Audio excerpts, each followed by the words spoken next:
सियासत और सत्ता के लिए सब पागल है और ये वक्फ बिल बोर्ड भी सियासत का है। बाप रे बाप, 24 घंटा डाइवर्ट जी के पीठ में उनके नेता लोगों ने खंजर भोग दिया। भैया मुसलमान का तो पैसा खत्म नहीं हुआ। नमस्कार, स्वागत आपका लाइव बिहार में। मैं आपके साथ है संजीव सिंह। क्या वक्फ संशोधन बिल दोनों सदनों से पास हो गया है, जिसको लेकर के बिहार के साथ साथ पूरे देश में राजनीतिक बयानबाजी हो रही है। क्योंकि अभी पूर्णिया से निर्दलीय सांसद है पप्पू यादव, वो पटना एयरपोर्ट पर पहुंचे। ठीक है, वक्फ बोर्ड को लेकर के उन्होंने सरकार पर जमकर हमला किया है।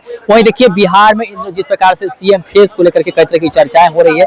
तेजस्वी यादव का जिस प्रकार से कांग्रेस के जो प्रदेश अध्यक्ष है, प्रदेश प्रभारी है, वो नाम नहीं ले रहे हैं कि सीएम का फेस होंगे। साथ ही साथ राजेश राम जो नए प्रदेश अध्यक्ष बने हैं, उसको लेकर के चर्चाएं हो रही है कि सीएम पद का जो है वो दावेदार हो सकते हैं। देखिए, सवाल सुनते ही पप्पू यादव ने कहा है कि हम तो चाहते हैं कि राजेश राम जो है वो मुख्यमंत्री बने। दलित समाज से आते हैं, क्या बिहार में दलित समाज के लोगों को हक नहीं है मुख्यमंत्री बनने का? उन्होंने कहा है कि हम चाहते हैं कि राजेश राम मुख्यमंत्री बने। वहीं वक्फ बोर्ड को लेकर के उन्होंने सरकार पर हमला किया। क्या कुछ कहे तमाम चीज को लेकर के पप्पू यादव। सबसे पहले आप उनके पूरी बयान को सुनिए। पार्टी अपने आप को कहती थी, उन्होंने भी वोट दिया इसके पक्ष में। अरे भैया, और पत्रकारें लोग सेकुलर नॉन सेकुलर तय कीजिएगा। हाँ, हम तो कह ही दिए हैं कि नीतीश कुमार के 90% बड़े नेता बीजेपी के साथ उनका दूध मिश्री का रिश्ता हो गया। तो समय आपको बताएगा। ये जो बीजेपी की मानसिकता है, मंडल विरोधी है। जब मंडल की लड़ाई हो रही थी तो बीजेपी ने कमंडल ले आकर के हजारों लोगों को मरवा दिया। बीजेपी की मानसिकता, इनके जो गुरु गोलवरकर है, उनकी किताब में लिखी हुई है, जो दूसरे धर्म के लोग हैं, क्रिश्चियन, बौद्ध, सिख, सबको हिंदू होना पड़ेगा।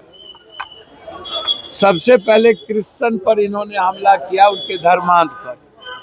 उससे पहले बौद्ध धर्म पर हमला किया था। तो जो लोग बात करते हैं, इस्लाम तो बहुत बाद में आया। और वक्फ बिल का जो सवाल है, ये कोई एक दिन की बात नहीं है। नोटबंदी के समय में भी लोगों ने कहा कि मुसलमान सूद ब्याज नहीं लेते हैं, बैंक में जमा पैसा नहीं करता। यदि नोटबंदी कर दीजिएगा तो मुसलमान का पैसे सब खत्म हो जाएगा। भैया, मुसलमान का तो पैसा खत्म नहीं हुआ। 140 हिंदू मर गए, आप उठा के देख लीजिए, एक भी मुसलमान नहीं मरा। जीएसटी की स्थिति आप उठा के देखिए। भैया, इनकी मानसिकता कोई नया नहीं ना है। ये कहते हैं कि मैं जमीन बेच के पसमानदा मुसलमान या अत्यंत पिछड़ा मुसलमान के लिए करूंगा। अरे मोदी जी और जोगी जी, पहले तो हिंदू सम्राट की लड़ाई आप दोनों की, आप लड़ लीजिए। कटोगे तो बटोगे। इसमें पसमानदा, अगड़ा, पिछड़ा कोई जात कहाँ आता है? साउथ अलग हो गया, नॉर्थ अलग हो गया। आपके व्यवहार से आपसे हम पूछते हैं, आपने कहा मुसलमान मशीन है बच्चा पैदा करने और कपड़े से पहचाने जाते हैं। कुंभ में एक भी मुसलमान का दुकान नहीं लगेगा। आप उठाइए ना। आप आज की बात नहीं है। जब आप अकबर, मुगल और बाबर की बात करिएगा तो सबसे ज्यादा माफी तो यही लोग मांगे हैं अंग्रेज से, समझौता किया है। और वक्त तो एक भटकाने का माध्यम है, रास्ता है। ये बात तो गोलवरकर ने कहा था, साहूकारों को बढ़ाओ और गरीबों को 5 किलो अनाज दे करके गरीब रखो ताकि वो गुलाम रहे। तो इनकी मानसिकता ही आरएसएस की गुलाम करने की है, हर जाति के धर्म को गरीब की। ये मुसलमान या हिंदू, ये सबको गरियाते हैं। किसी को खालिस्तानी कहते हैं, आतंकवादी कहते हैं, क्रिश्चियन के खिलाफ होते हैं, बौद्ध के खिलाफ। तो पहले से ही बौद्ध को किसने भारत से भगा दिया? क्यों बौद्ध धर्म आए? तो जो लोग फालतू फालतू बात करते हैं कि पास हो गया तो ऐसा हो गया। भैया, बहुमत के आतंक पर किसी चीज को आप कितना दिन दबाइएगा? फिर जब कोई नई सरकार आएगा तो अमेंडमेंट करेगा कहीं ना कहीं, किसी न किसी। और अभी सुप्रीम कोर्ट भी लोग गए हैं। जब संविधान की व्याख्या करनी होगी तो सर्वोच्च न्यायालय ही ना करेंगे। तो सर्वोच्च न्यायालय अंतिम है, तो इसीलिए आप चिंता मत करिए। आप लोग सेकुलर नॉन सेकुलर कोई नहीं रहा।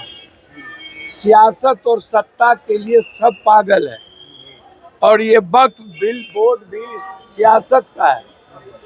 टैरिफ पर बात आप करते ही नहीं है कि हिंदुस्तान के किसान का अब क्या होगा, हिंदुस्तान की इकोनॉमी का क्या होगा।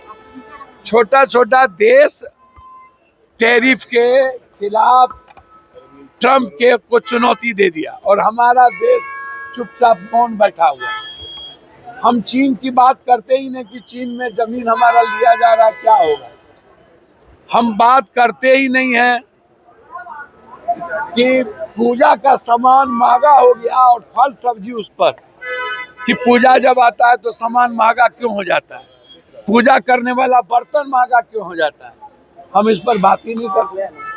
हम डॉलर पे बात ही नहीं करते हैं, हम रुपया पे बात ही नहीं करते हैं, हम शेयर मार्केट पर बात ही नहीं करते हैं, हम महंगाई पे बात ही नहीं करते हैं। हमेशा हिंदू मुसलमान जात पात उसको गरियाओ, क्या फायदा यार।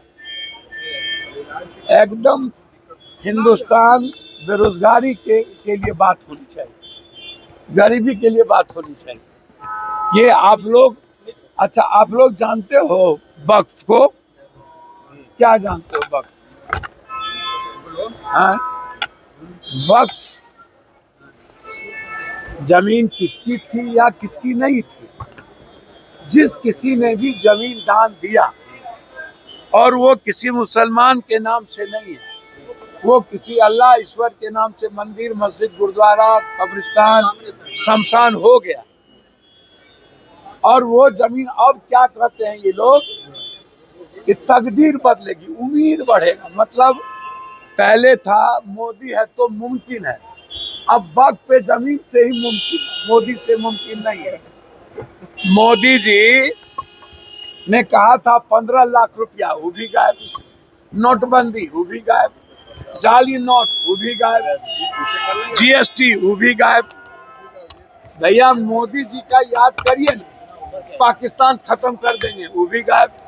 पुलवामा के बाद वो भी गायब।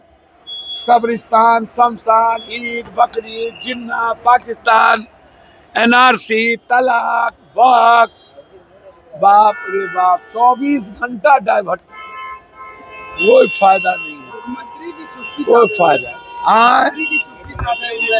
मुख्यमंत्री जी के पीठ में उनके नेता लोगों ने खंजर भोग दिया, और मुख्यमंत्री जी। तो आपने सुना कि साफ तौर पप्पू यादव ये कहते जा रहे हैं कि देखिए अल्पसंख्यक समाज के लोग के साथ अन्याय हुआ है।